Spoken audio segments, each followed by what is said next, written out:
নমস্কার।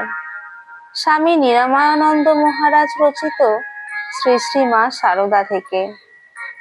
শ্রী শ্রী মায়ের ভাব গোপন রাখিবার সহজাত ক্ষমতা ছিল, তথাপি শ্রী রামকৃষ্ণের মুহুর্মুহু ভাব সমাধি দেখিয়া মাঝে মাঝে তাহারও মনে ঐরূপ অবস্থা লাভের বাসনা হইত।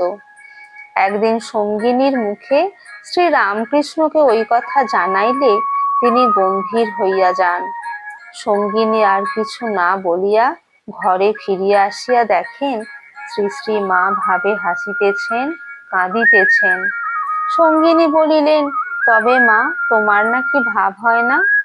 শ্রী শ্রী মায়ের ভাবের এরূপ বহিঃপ্রকাশ কদাচিৎ কাহারও চোখে পড়িত।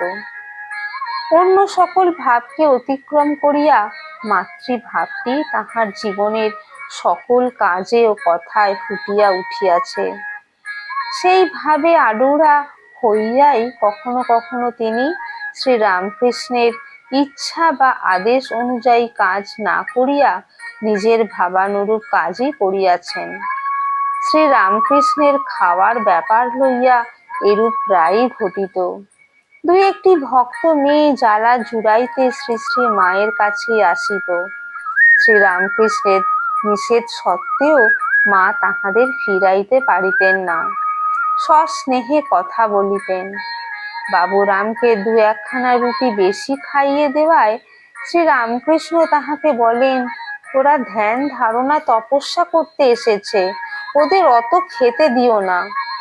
শ্রী শ্রী মা মাতৃগর্ভে বলিয়া ওঠেন, ছেলেদের আমি খেতে দিয়েছি, তা নিয়ে তুমি কথা বলো না। শ্রী শ্রী মায়ের ভাব বুঝিয়া শ্রী রামকৃষ্ণ এ বিষয়ে আর কিছু বলিতেন না। মায়ের আধ্যাত্মিক শক্তি সম্বন্ধেও তিনি যথেষ্ট সচেতন ছিলেন।